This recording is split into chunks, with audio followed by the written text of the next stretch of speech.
দানাদার মিষ্টিগুলো বানিয়ে নিয়েছি দেখুন, একদম দেখে মনে হচ্ছে যেন দোকানের মতো। স্বাদটাও কিন্তু এই মিষ্টির একদম দোকানের মতোই হবে।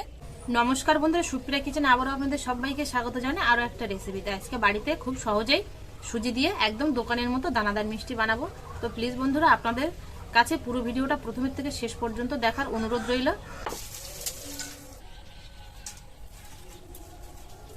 এই বাটি 2 বাটি পরিমাণ জল নিয়ে নেব।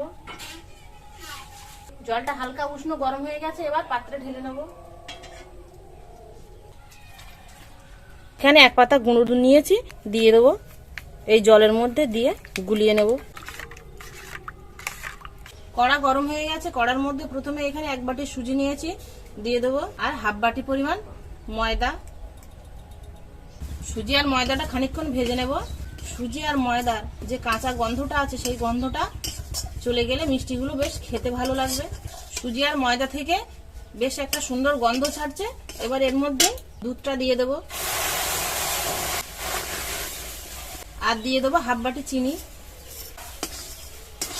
সুজি আর ময়দাটা এইভাবে নাড়তে নাড়তে একটা ডো বানিয়ে নেব। যে পাত্রে আমি ডোটা নামাবো সেই পাত্রে একটু সাদা তেল মাখিয়ে নেব। সুজি আর ময়দা এরকম একটা ডোয়ের আকার হয়ে গেছে, এবার নামিয়ে নেব কড়া থেকে। ডোটা একটু ঠান্ডা করতে দেব, হাতে ঘি মাখিয়ে নেব।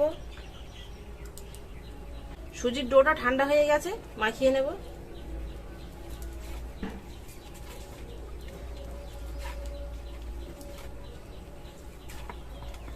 ডোয়ের মধ্যে অল্প একটু ঘি দিয়ে দেবো, তাহলে মিষ্টিগুলো খেতে ভালো লাগবে।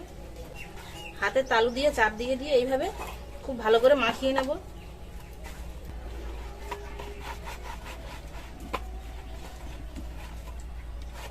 ডোটা খুব ভালো করে মাখিয়ে নিয়েছি, দেখুন কত সুন্দর সফট হয়েছে ডোটা। এইবার মিষ্টিগুলো বানিয়ে নেব।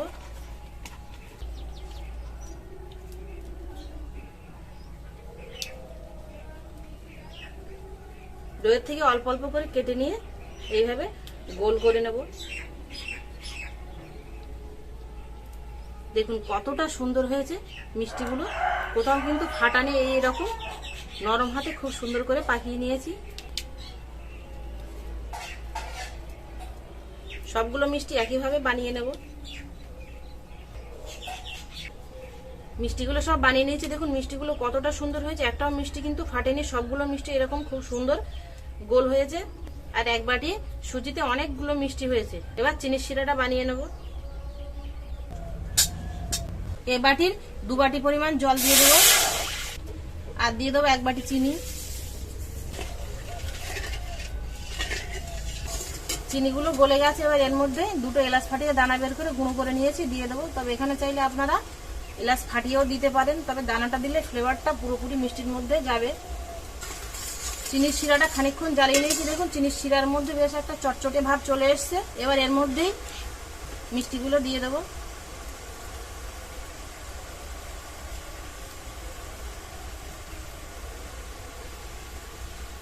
প্রথম অবস্থাতেই নাড়বো না, খালি সাঁড়াশে দিয়ে ধরে এইভাবে নাড়া দিয়ে নেব। মিষ্টিগুলো দেখুন কতটা বড় বড় হয়ে গেছে। এবার খুন্তি দিয়ে হালকা করে নেড়ে দেবো যেন নিচে লেগে না যায়।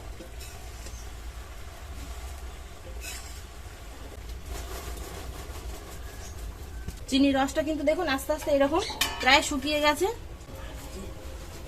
চিনির শিরাটা কিন্তু ঠান্ডা হয়ে গেছে আর মিষ্টিটা এরকম একদম দেখুন এরকম গায়ে গায়ে হয়ে গেছে। এবার মিষ্টিগুলো একটা একটা করে তুলে পাত্রে নিয়ে নেব। মিষ্টিগুলো যত ঠান্ডা হবে আস্তে আস্তে কিন্তু এই চিনিগুলো গায়ে বসে যাবে।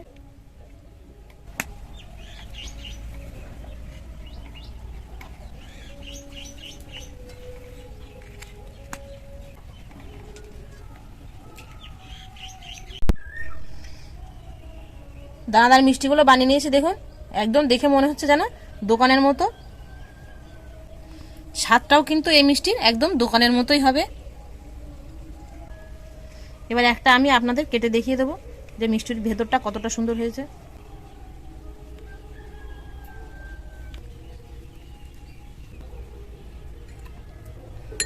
দেখুন ভেতরটা কতটা সুন্দর হয়েছে।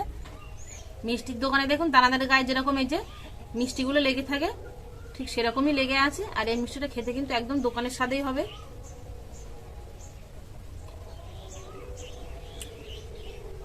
দারুণ হয়েছে, একদম দোকানে যেরকম দানাদার কিনতে পাওয়া যায় না, ঠিক স্বাদটা সেরকমই হয়েছে। আমি যে পদ্ধতিতে দানাদার বানালাম, আপনারা একবার এইভাবে বাড়িতে বানিয়ে খেয়ে দেখবেন, দারুণ হবে খেতে। আপনাদের আর দোকান থেকে কিনে খেতে হবে না। আর যদি ভালো লাগে তাহলে লাইক, কমেন্ট ও শেয়ার করবেন। আর এতক্ষণ আমার সঙ্গে থাকার জন্য আপনাদের অনেক অনেক ধন্যবাদ। আবারও দেখা হচ্ছে আপনাদের সাথে পরে নতুন কোনো রেসিপিতে। ততক্ষণ আপনার সবাই ভালো থাকবেন ও সুস্থ থাকবেন।